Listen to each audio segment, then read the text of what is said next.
wedus. Ya ini nek coro kita. Oh Pak, kalau begitu Islam adil ya Pak? Adil. Jadi saya menang Pak? Menang kamu. Padahal saya Yahudi. Tapi menang ya? Menang.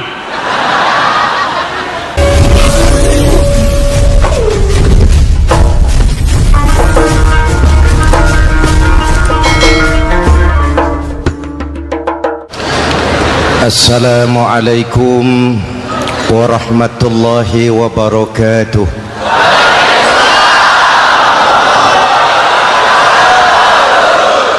Alhamdulillahillazi ja'ala ramadana syahra siyami lil mu'minin. Wassalatu wassalamu ala asyrafil mursalin Sayyidina Muhammadin wa ala alihi wa sahbihi ajma'in, amma ba'du. Para ulama yang saya muliakan, para pejabat baik sipil maupun militer yang saya hormati, alhamdulillah malam ini atas izin Allah, mudah-mudahan yang kita laksanakan ini merupakan bagian dari amal ibadah kita di bulan suci Ramadan ini.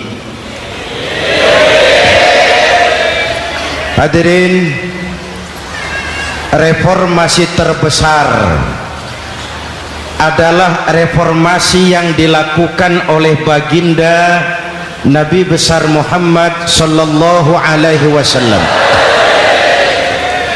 23 tahun merombak satu bangsa biadab menjadi bangsa beradab, merombak umat yang terpecah belah menjadi umat yang bersatu, merombak masyarakat yang tenggelam dalam kemusyrikan menjadi umat yang bertauhid.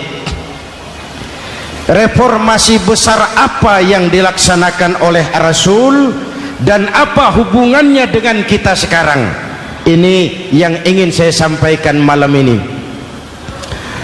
Pertama, beliau melaksanakan reformasi akidah, membebaskan manusia dari kemusyrikan, menyelamatkan manusia dari ketergantungan kepada benda. 13 tahun beliau berjuang di kota Makkah hanya untuk menanamkan la ilaha illallah Muhammadur Rasulullah. Dari sana segalanya dimulai, meletakkan fondasi. Saya yakin tidak ada Tuhan selain Allah dengan seluruh konsekuensinya. Kalau saya yakin tidak ada Tuhan selain Allah, maka saya tidak akan menyembah kecuali hanya kepada Allah. Orang yang benar fondasinya, benar sujudnya. Jelas? Kalau saya yakin tidak ada Tuhan selain Allah, saya tidak akan minta rizki kecuali hanya kepada Allah. Orang yang benar fondasinya, jauh dari korupsi, jauh dari judi.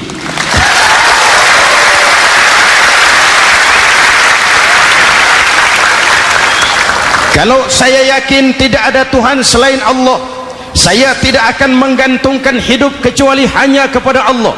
Saya tidak akan melarikan persoalan kecuali hanya kepada Allah. Saya tidak akan pernah takut kecuali hanya kepada Allah. Saya tidak akan minta tolong kecuali hanya kepada Allah. Inilah generator yang membangkitkan seluruh nilai-nilai amal kita. Kita puasa, kita sujud, kita jihad, itu kan karena nilai iman. Betul? Imannya tidak kelihatan, yang kelihatan gejalanya. Mic ini berbunyi karena ada strom. Percaya apa tidak? Kelihatan stromnya? Kok tahu ada strom dari mana? Dari bunyi. Ada suaranya itu, ada stromnya. Kenapa? Bunyi. Lampu menyala karena ada strom. Kipas angin berputar karena ada strom. Betul? Jadi kalau ada strom bunyi dong. Kalau ada strom, lampunya nyala dong. Kalau ada strom, kipas anginnya muter dong. Artinya apa? Kalau ada iman, sujud dong. Kalau ada iman, jihad. Sudah, dang dong.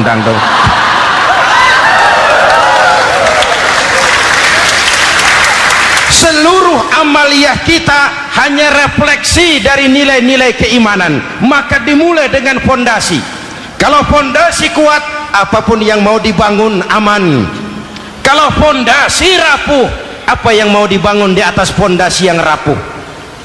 Karena itu, dengan tabligh akbar ini, pesan pertama saya, mari jaga nilai-nilai iman kita. Kita masih bergelut dengan zaman susah. Judi kembali merebak, narkoba meracuni remaja dan pemuda-pemudi kita, padahal dua-duanya sumber segala macam kemaksiatan.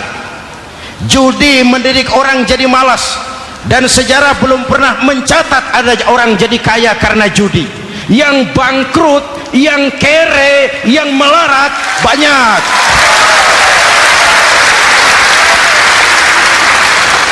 Makanya saya bersyukur di sini nggak ada yang judi. Nggak ada, mana saya nggak lihat di sini. Entahlah kalau di luar sini.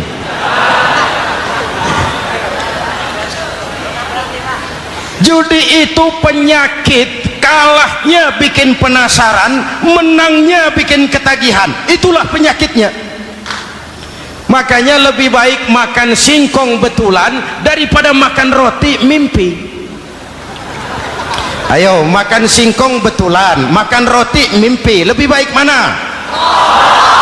Lebih baik makan roti betulan, Mas. Maksud saya, uang 4-5 ribu rupiah itu daripada belikan togel, daripada dibelikan pakong, daripada dibelikan macam-macam undian judi, lebih baik dibelikan beras, makan sama-sama. Hadirin yang saya hormati, karena iman kita hidup, untuk iman kita berjuang, dalam iman kita ingin kembali menghadap Allah Subhanahu.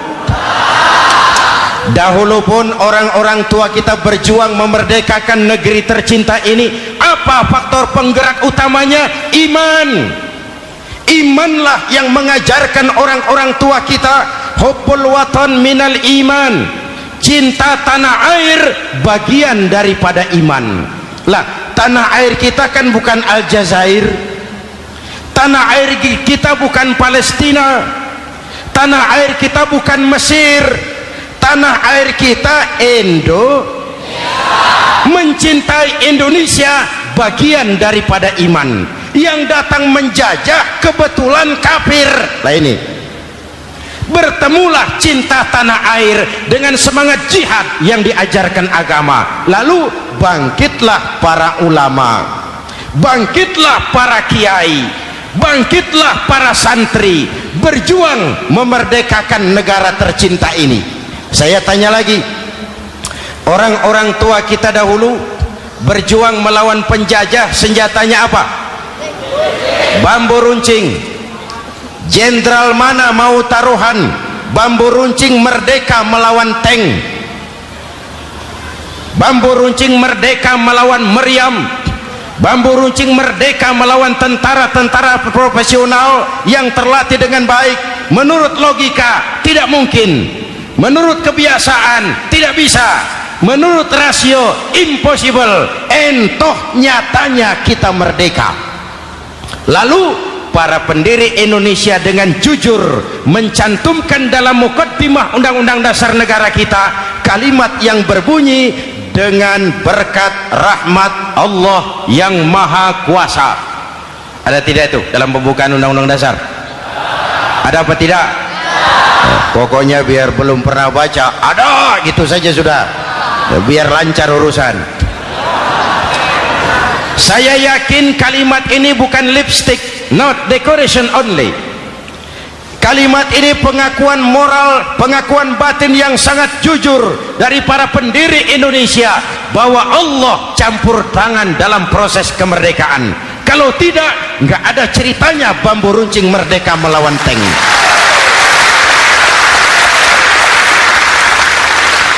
Kalau dulu iman untuk merebut kemerdekaan, sekarang iman untuk mengisi kemerdekaan. Betul? Betul? Karena itu jaga nilai-nilai iman, jangan tidur. Kita sudah berhasil melaksanakan pemilu, sidang umum MPR sudah digelar, pemerintahan baru sudah terbentuk. Itu kita pilih bersama, kita dukung bersama. Mendukung itu tidak harus selalu iya, kulo nuwun semohon dawuh kumaha juragan wae oke bos. Mendukung tidak harus selalu iya, mendukung juga memberikan saran, kritik, perbaikan. Kenapa? Di mana-mana di dunia ini kekuasaan cenderung mau menang sendiri, kekuasaan cenderung untuk korup. Karena itu kalau kita cinta kepada pemerintah, kita harus mengawasi jalannya pemerintahan kita ini.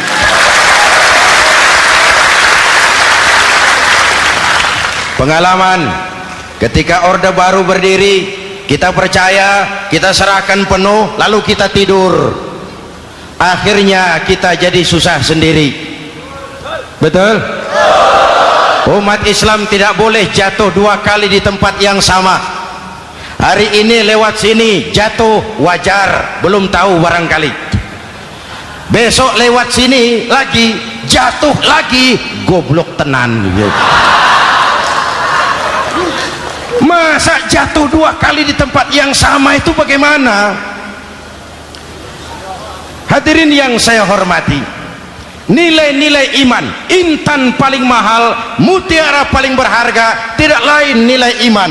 Imanlah yang menyebabkan kita gembira menyambut datangnya Ramadan, menyingsingkan lengan baju, menghamparkan sajadah, melakukan pendekatan yang intens kepada Allah. Kenapa? Kita mengerti nilai Ramadan. Tempo hari saya berikan contoh, di tangan kanan saudara ada berlian, harganya 50 juta. Di tangan kiri saudara ada rumput seikat. Berlian dan rumput ini taruh di depan kambing. Kira-kira mana yang diambil kambing? Rumput, dasar kambing. Kambing tidak ngerti nilai berlian. Padahal kalau kambing sedikit mau pakai otak. Kalau berlian yang saya ambil, kata kambing, lalu saya bawa ke pasar, kemudian saya jual, harganya 30 juta, lalu dibelikan rumput, dapat rumput sekabupaten. Tapi kambing tidak ngerti nilai berlian, yang kambing tahu cuma rumput. Kenapa? Hidup kambing cuma melayani perut. Maka kata Imam Ali karramallahu wajhah, orang yang hidupnya hanya untuk melayani perut,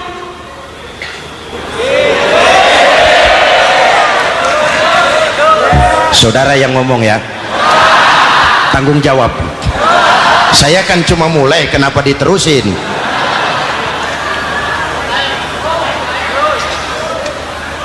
Hadirin yang saya hormati, jaga iman baik-baik, wariskan kepada anak-anak kita. Mereka harapan kita semua, mereka masa depan Indonesia. Akan bagaimana Republik Indonesia, bahkan akan bagaimana Islam di Republik Indonesia 20, 30, 40 tahun yang akan datang, anak-anak kitalah jawabannya.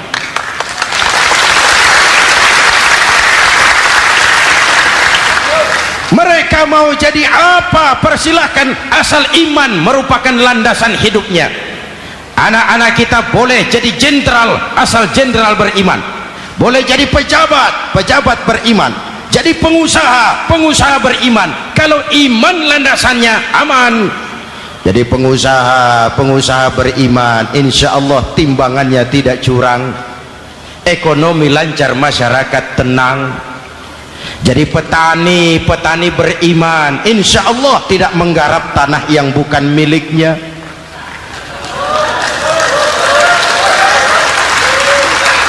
Jadi pejabat beriman, insya Allah korupsinya sedikit.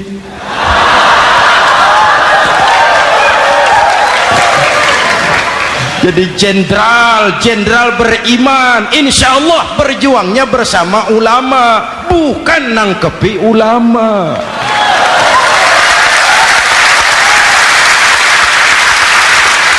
Jadi teknokrat beriman, jadi pengusaha beriman, jadi seniman beriman, jadi maling.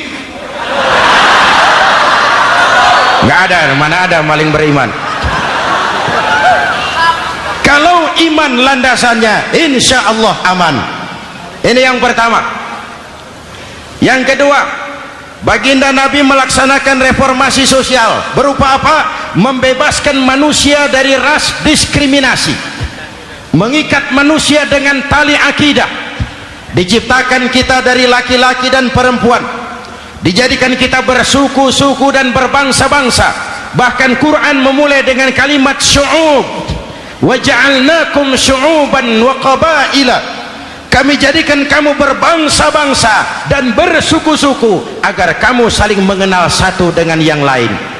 Saya ingin mengulangi imbauan saya, mari kita tingkatkan kerukunan, 3 macam kerukunan. Pertama, rukun antar umat seagama. Sesama muslim harus rukun, ya Pak, ya Bu.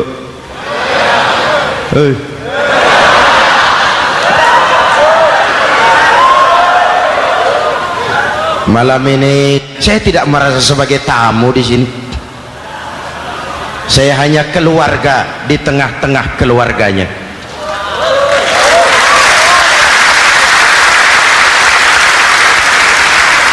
Di sepanjang Jawa kah saya, ke Sumatera kah saya, ke Kalimantan saya, ke Sulawesi saya, ke Irian Jaya saya, kemana saja saya pergi, di mana saja saya berada, saya hanya keluarga di tengah keluarganya.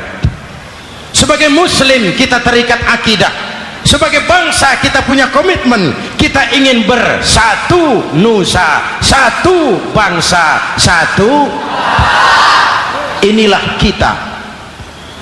Hadirin yang saya hormati, rukun antar umat seagama.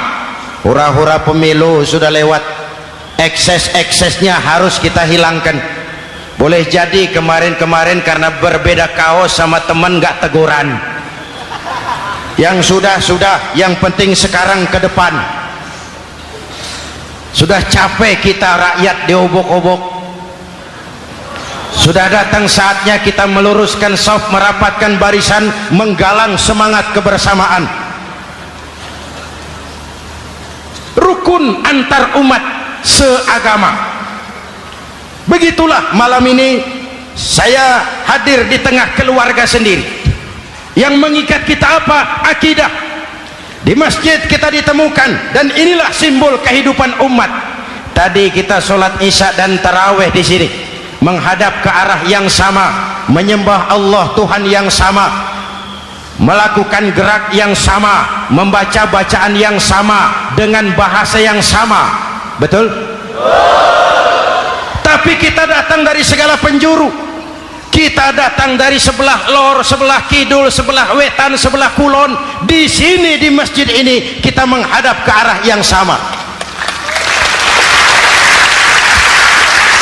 Kita yang hadir di sini boleh jadi ada yang dari Sumatera, Kalimantan, Sulawesi, Irian Jaya, tapi kita adalah Indonesia. Jelas? Jelas?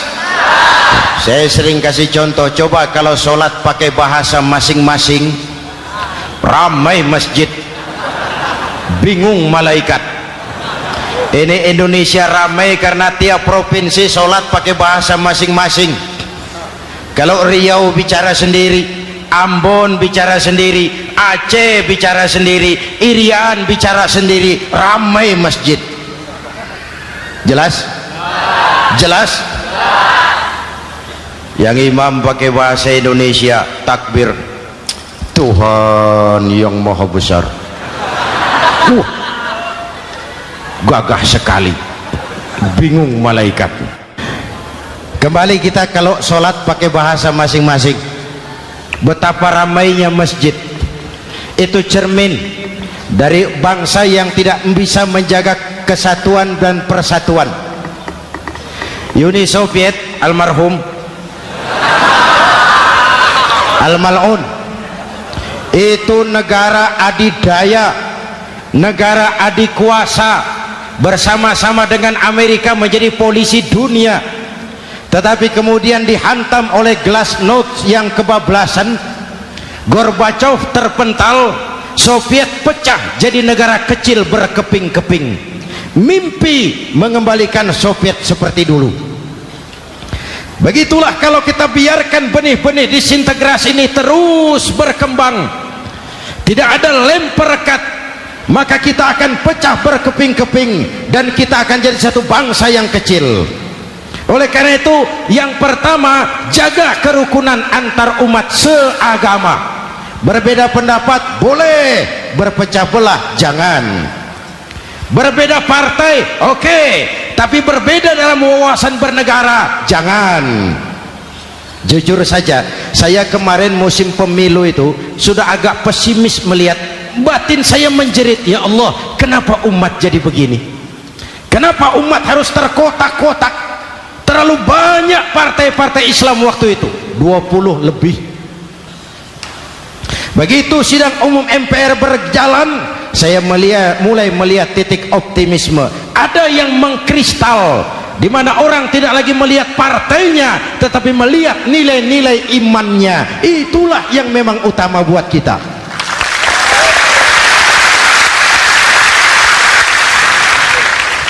Ini yang pertama, rukun antar umat seagama.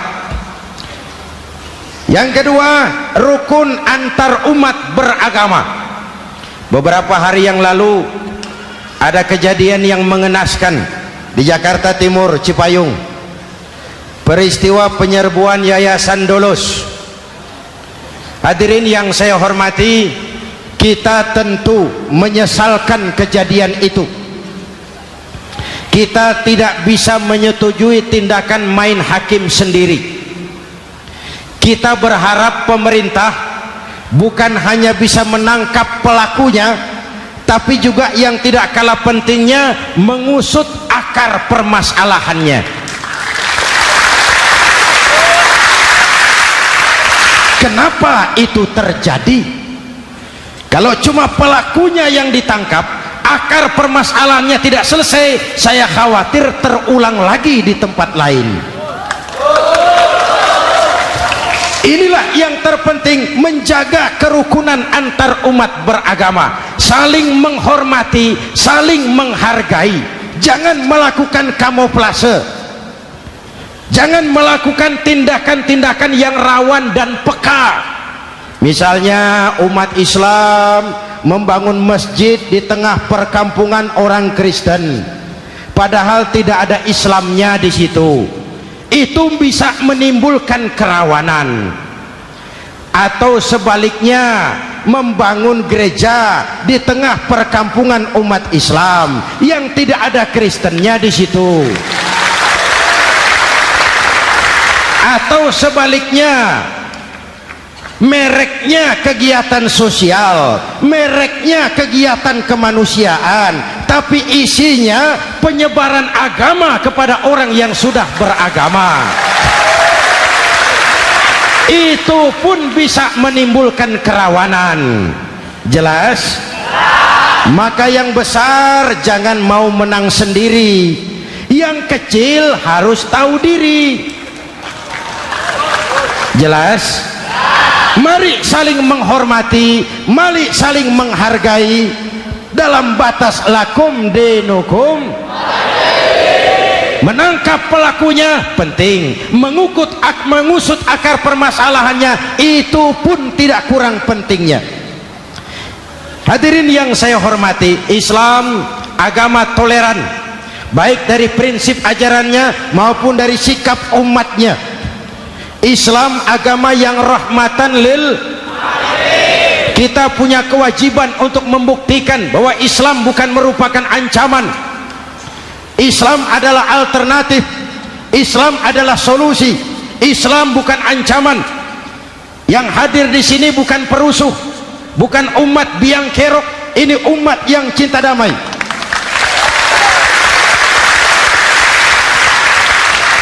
Ini umat yang tidak pernah mencari-cari musuh, tapi juga tidak akan pernah lari kalau bertemu musuh. Mari kita jaga kerukunan antar umat beragama. Jangan sampai peristiwa Dolos terulang lagi di tempat-tempat lain. Saling menghargai, saling menghormati. Jangan main hakim sendiri, tapi juga jangan mau menang sendiri. Hadirin yang saya hormati, dengan menjaga kerukunan antar umat beragama, akar keutuhan kita sebagai bangsa semakin terpelihara. Lalu yang ketiga, rukun antar umat beragama dengan pemerintah. Tadi kita sholat di sini ada imam, ada makmum, betul? Kalau makmum siapa saja boleh, Mas. Tidak ada pemilihan makmum. Fikih itu ketat kalau sudah memilih imam. Nih makmum siapa saja. Pak, itu orang pemabuk itu, boleh jadi makmum. Suka mencuri, Pak, boleh jadi makmum. Bacaannya tidak fasih, boleh jadi makmum. Ketinggalan 1 rakaat, boleh jadi makmum. Tapi tidak tiap orang boleh jadi imam. Kenapa? Imam mau mimpin orang banyak. Kalau dia bodoh, bagaimana nasib makmumnya?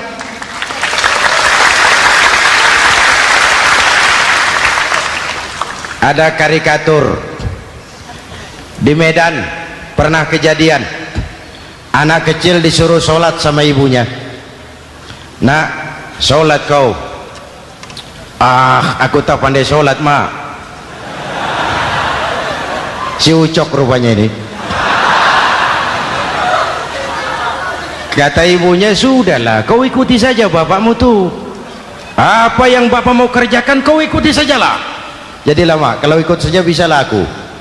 Berangkatlah anak ini kan, sholat di belakang bapaknya, jadi makmum. Sholat di balai bambu, tidak pakai tikar. Bangun sujud, hidung bapaknya terjepit bambu. Karena sakit dan kaget, refleks bapak ini teriak, aduh.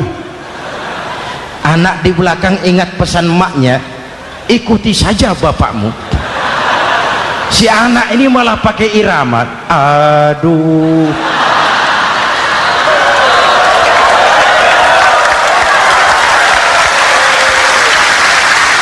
Lah, ada yang lebih gendeng lagi, mendengar anaknya mengadu, bapaknya menoleh ke belakang. Kata bapaknya, kau kejepit juga, Cok, katanya. Sholat jadi ngobrol. Kalau makmum dan imam sama bodohnya, rusak sholat ini.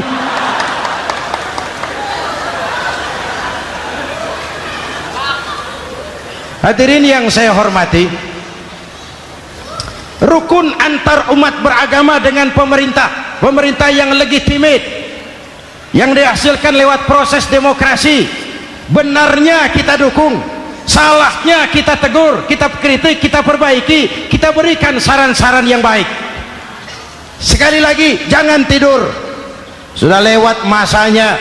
Kemarin-kemarin kita menghadapi satu masa yang penuh krusial. Sudah datang saatnya kita bersama-sama bahu membahu mengatasi kesulitan besar yang tengah kita hadapi sekarang ini. Dengan 3 kerukunan ini, insya Allah keutuhan kita sebagai bangsa akan lebih terpelihara. Ini reformasi kedua. Dalam konteks kita sekarang, menjaga semangat kebersamaan. Saya sering mempopulerkan di masyarakat kita, umat Islam bangsa Indonesia seperti 5 jari ini. Kalau kompak, apa yang tidak terpegang? Tapi kalau berpecah belah, apa yang mau dipegang? Yang ini namanya ibu jari. Umaro ini, pemerintah. Kerja apa saja kalau sudah diginikan pemerintah, lumayan. Diginikan kiamat, Mas. Legalitas. Umaro. Yang ini telunjuk, alat untuk menunjuk. Ini orang yang punya uang. orang kaya, para pengusaha, investor, kita perlu untuk memulihkan roda perekonomian kita. Di mana-mana kalau orang sugih nunjuk, lancar urusan, Pak. Coba kita yang melarat nunjuk-nunjuk ini, nggak laku. Makanya kata orang, serba salah jadi orang susah, tapi lebih susah jadi orang serba salah. Serba salah jadi orang susah, tapi lebih susah jadi orang serba salah. Telunjuk. Yang ini jari tengah lah ini, di tengah dia, ke kanan tidak, ke kiri tidak. Milik semua golongan ini, netral. Siapa ini? TNI. Siapa ini? Cendekiawan. Siapa ini? Ulama idealnya itu. Milik semua, tidak kemana-mana tapi ada di mana-mana.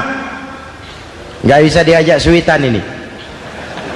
Nggak ada anak-anak main kelereng suitnya begitu, itu nggak ada.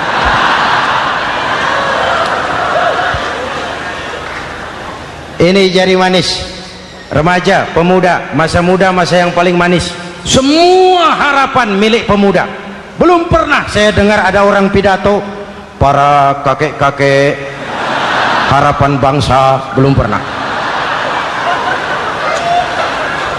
Mesti kalau sudah harapan umat, pemuda, harapan negara, pemuda, harapan agama, pemuda, harapan bangsa, pemuda, harapan pemudi. Jari manis. Yang ini kelingking, jari paling kecil ini. Ini kaum wanita ini, perempuan kecil tapi mantap. Masya Allah. Ini ibu jari ini besar ini. Sweet ketemu kelingking, kalah ibu jari ini. Di mana-mana kekuasaan sering kalah sama perempuan. Siapa yang mendorong-dorong Nabi Adam memetik pohon buah khuldi? Kelingking. Kelingking. Kelingking. Julius Caesar tunduk kepada Cleopatra. Siapa Cleopatra? Kelingking. Napoleon, singa daratan Eropa, the lion of Europe, luas kekuasaannya, hebat tentaranya, bertekuk lutut di bawah kaki Margaret Josephine. Kelingking. Hadirin yang saya hormati, kalau 5 pilar ini bersatu, ringan sama dijinjing, berat sama dipikul, kita akan jadi satu bangsa yang kuat. Jelas? Jelas? Dengan Ramadan, dengan tabligh akbar malam ini, mari kita jaga semangat kebersamaan. Saya selalu mengingatkan, sekarang lebih banyak tukang kompor daripada tukang lem. Lebih banyak tukang kompor daripada tukang lem. Hangati sana, sulut sini, bakar sana, panasi sini, terbakar kita, dia lari tepuk tangan, dan kita yang rugi. Jelas? Jelas? Ini hal yang kedua. Reformasi sosial mengikat manusia dengan tali akidah, mempersaudarakan manusia dari manapun orang datang, apapun warna kulitnya, dari suku apapun ia dilahirkan, kalau akidahnya sama, itulah saudara kita.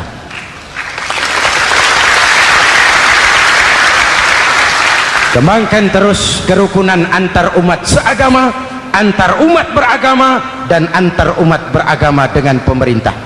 Muslim bagaikan satu tubuh. Jikalau yang satu sakit, yang lain ikut merasakan sakit.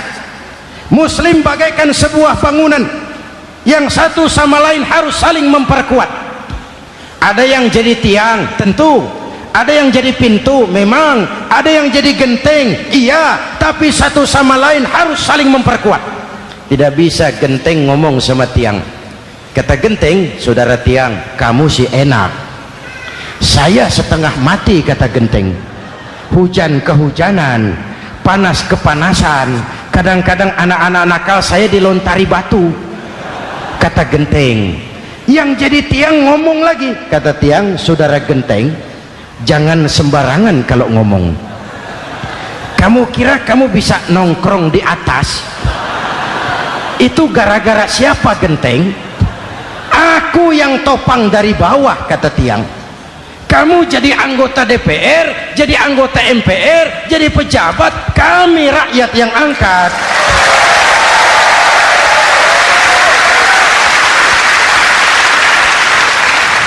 Jangan waktu di bawah rajin ngamalkan ayat kursi, dapat kursi lupa sama ayat.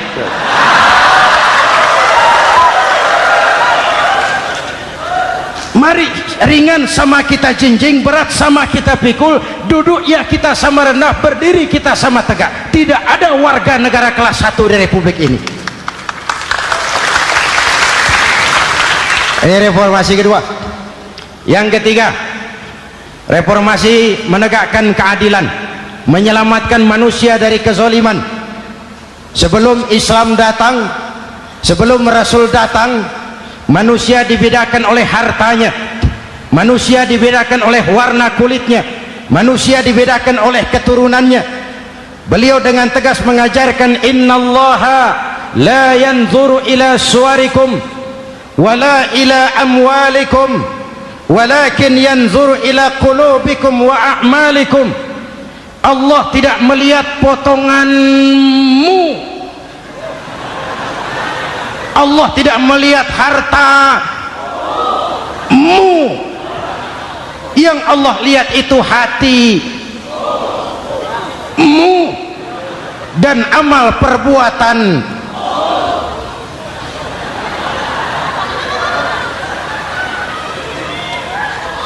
Perjuangan menegakkan keadilan.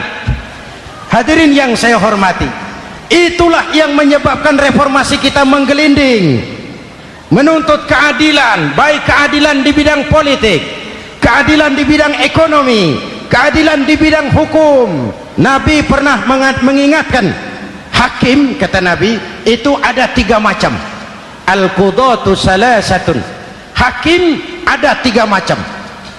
1 di surga, 2 di neraka.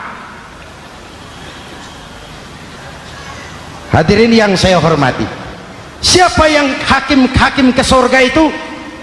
Ada hakim yang tahu tentang kebenaran, lalu siap melaksanakan kebenaran itu, menghukum dengan kebenaran apapun resikonya, walaupun dimusuhi atasannya, walaupun bertentangan dengan nuraninya, karena itu orang yang dia sukai, tapi dia tetap melaksanakan hukum.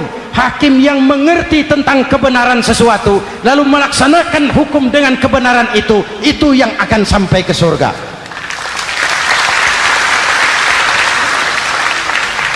Yang kedua, ada hakim tahu tentang kebenaran tapi tidak mampu melaksanakan hukum dengan kebenaran itu.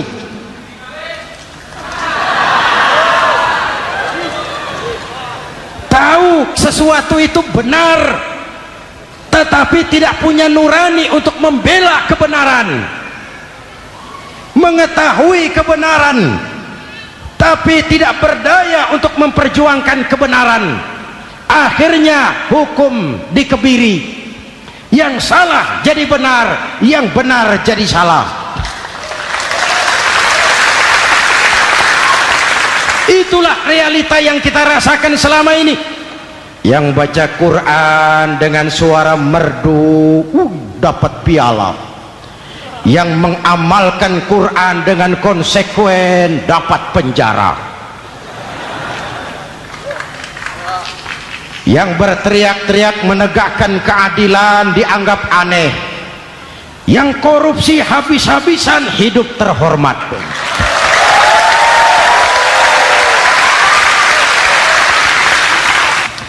Jadi yang kedua tadi hakim yang tahu kebenaran tetapi tidak mampu melaksanakan hukum sesuai dengan kebenaran, diperkosanya kebenaran, ditekannya hati nuraninya, sehingga ini yang mengakibatkan terlukanya perasaan keadilan. Yang ketiga lebih celaka lagi, ada hakim yang tidak mengerti tentang kebenaran lalu melaksanakan hukum dalam ketidakmengertiannya.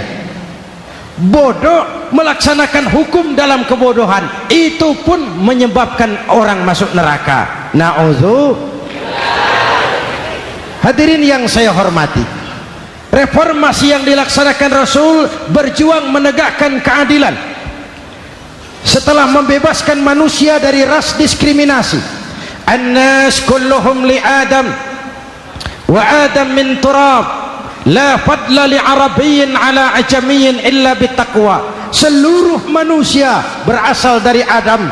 Adam diciptakan dari tanah, dan tidak ada kelebihan Arab dengan yang bukan Arab kecuali dengan takwanya.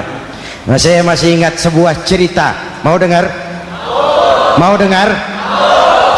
Pada waktu Umar bin Khattab radhiyallahu anhu menjadi khalifah, menjadi Amirul Mukminin, itu yang jadi gubernur di Mesir adalah Amr bin As.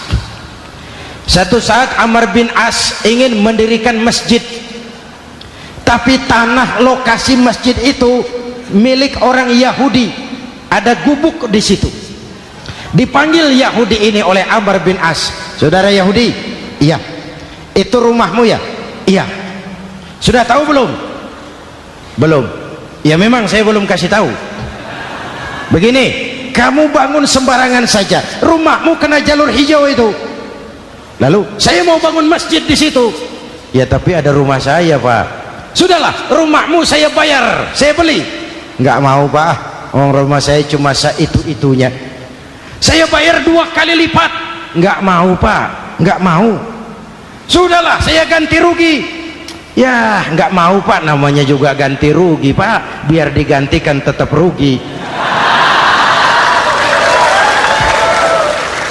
Mangkel Amr bin As ini wong cilik kok bertingkah amat. Si amat aja nggak bertingkah. Panggil kamtib,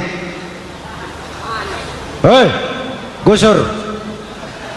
Ditarik rumah Yahudi ini, ambrol, menitiskan air mata si Yahudi di sudut kehidupan. Begini wong cilik ini sudah jatuh tertimpa tangga, rumah cuma sak gubuk-gubuknya diderek oleh petugas. Pikir-pikir Amr bin As kan cuma gubernur, di atasnya kan masih ada khalifah Umar bin Khattab. Saya mau lapor ke pusat. Berangkat Yahudi ini dari Mesir menuju Madinah, berhari-hari berjalan sambil berpikir, ini nanti kalau saya laporan kepada khalifah, apa pengaduan saya diterima? Wong saya rakyat kecil, lagian Yahudi, sementara yang menggusur saya ini gubernurnya sendiri. Terus dia berjalan sampai di kota Madinah. Lewat tengah hari dia mulai cari-cari. Ada orang, ketemu orang sedang tidur di bawah pohon kurma. Selamat siang, Pak. Siang. Saya mau numpang tanya, Pak. Tanya apa? Bapak tahu Khalifah Umar bin Khattab? Tahu. Istananya di mana, Pak? Istananya di atas lumpur. Di atas lumpur? Iya.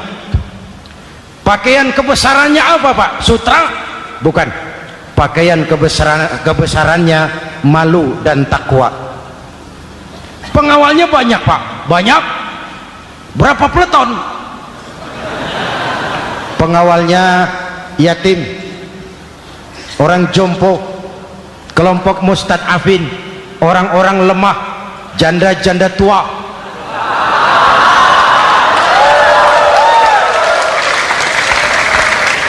Itu pengawalnya. Pakaian kebesarannya malu dan takwa. Pengawalnya orang-orang lemah tidak berdaya. Kok begitu, Pak? Begitulah Umar bin Khattab. Orangnya sekarang di mana, Pak? Di depan kamu. Jadi Bapak, iya. Bapak, iya. Saya Umar. Ada apa, Mas? Oh, yang datang dari Semarang waktu itu. Gini loh, Pak, saya mau menuntut keadilan. Keadilan kenapa? Gubernur Bapak Amr bin As itu, Pak, zalim. Kenapa dia? Gubuk saya main tarik saja, runtuh. Saya nggak punya rumah lagi, wong saya ini golongan makmur, cuma rumah sama sumur.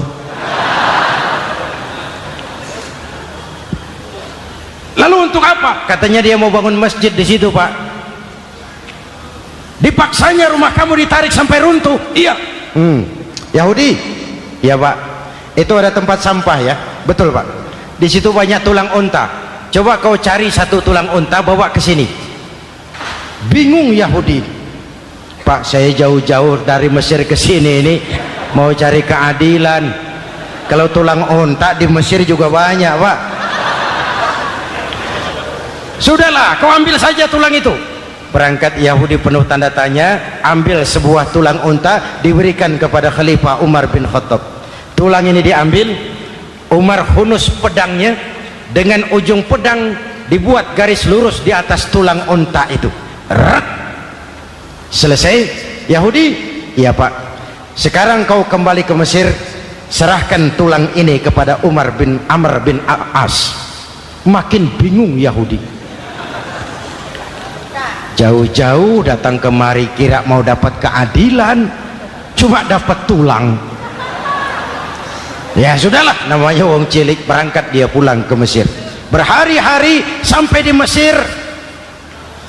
Pak Gubernur, ya lapor.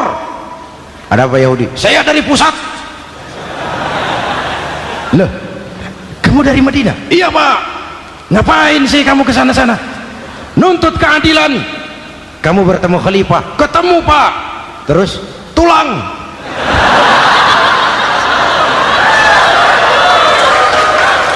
Ini loh Pak, salam dari beliau, tulang. Apa maksudnya? Aku nggak ngerti lah itu Pak. Yes, go Rene. Diambil tulang itu. Amr bin As melihat ada garis lurus dengan ujung pedang, gemetar badannya, keringat bercucuran. Kepala proyek dipanggil. Mas, ini proyek masjid batal. Gubuk Yahudi dirikan lagi. Loh Pak, kata kepala proyek, saya kan sudah menang tender Pak.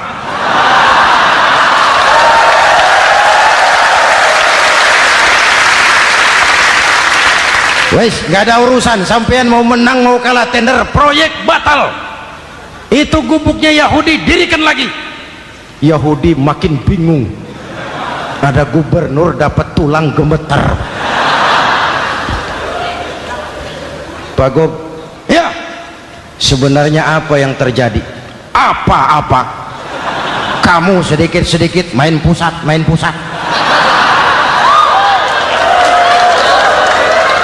Bu, yang ngomong dulu toh. Ya kan awalnya saya sudah ngomong Pak, tapi gubuk saya tetap ditarik. Percuma ya saya ke pusat Pak.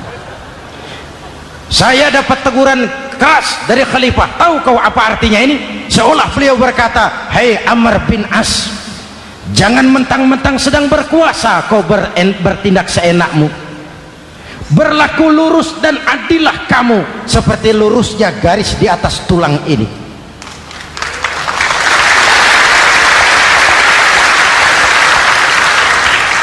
Kalau kau tidak lurus, kalau kau tidak berlaku adil, aku yang akan meluruskanmu dengan pedangku. Itu bahasa simbolik. Siapa yang nggak gemeter? Kamu. Pusat. Wedus. Ya ini nek coro kita. Oh Pak, kalau begitu Islam adil ya Pak? Adil. Jadi saya menang Pak? Menang kamu. Padahal saya Yahudi. Tapi menang ya? Menang. Pak, sudahlah kalau begitu Pak. Bagaimana? Itu gubuk saya ambil saja Pak. Tanah-tanahnya sak gubuk-gubuknya Bapak ambil. Silahkan kalau mau dibangun masjid. Tidak cuma sekadar itu Pak. Mulai hari ini Bapak dengarkan. Asyhadu an la ilaha illallah wa asyhadu anna Muhammadar Rasulullah.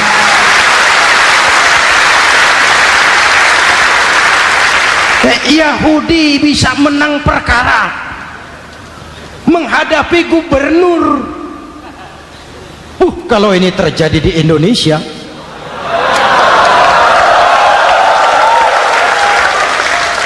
amin. Oke, Lalu siapa pemimpin adil itu? Setiap kita kan pemimpin.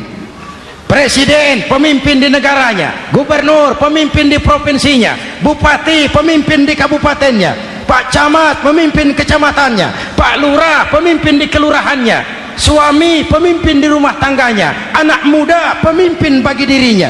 Dan setiap kita akan dimintakan tanggung jawab. Anak muda pemimpin buat dirinya, nanti diminta tanggung jawab.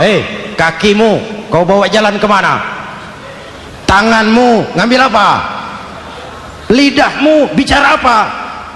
Matamu menteleng, apa yang dilihat? Seluruhnya akan dimintakan pertanggungan jawab.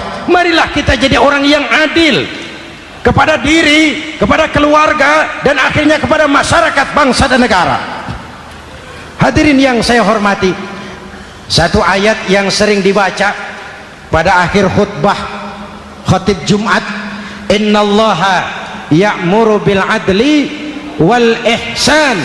Allah memerintahkan kamu berlaku adil dan berbuat ihsan. Tidak sekadar adil tapi ihsan. Ihsan nilainya lebih tinggi dari adil. Contoh, nak, tolong taruh telur itu di pinggir meja. Anak yang adil apa adanya, ditaruh telur di pinggir meja. Anak yang ihsan lain. Lah iya, perintahnya sih di pinggir meja, tapi kalau pas di pinggir meja kan jatuh ke bawah, ke tengah sedikit. Ini ihsan. Oleh karena itu, mari, perjuangan menegakkan keadilan masih panjang. Jalannya tidak lurus bertabur bunga, menanjak menurun, banyak onak dan duri. Namun seperti yang dikatakan seorang tokoh, masih Napoleon, kalau ada 1000 orang penegak keadilan, saya satu dari yang 1000 itu. Kalau ada 100 penegak keadilan, saya juga satu dari yang 100 itu. Kalau ada 10 orang menegakkan keadilan, saya juga satu dari yang 10 itu. Kalau hanya 1 orang yang menegakkan keadilan, maka sayalah yang 1 itu. Tetap konsisten berjuang menegakkan keadilan, walaupun besok langit akan runtuh, walaupun besok akan kiamat, keadilan tetap harus ditegakkan. Ini reformasi yang ketiga, menegakkan keadilan, mengayomi masyarakat dengan hukum yang tegas. Dan Rasul menjadi contoh. Ini yang hebat. Misalnya beliau berkata, wallazi nafsi biyadihi lau anna Fatimah binti Muhammadin saraqat laqata'a Muhammadun yadaha. Demi Allah, andai kata Fatimah putri Muhammad mencuri, jangan orang lain, Muhammad sendiri yang akan memotong tangannya. Hukum berwibawa, masyarakat terlindungi. Kenapa? Nabi jadi contoh. Jelas?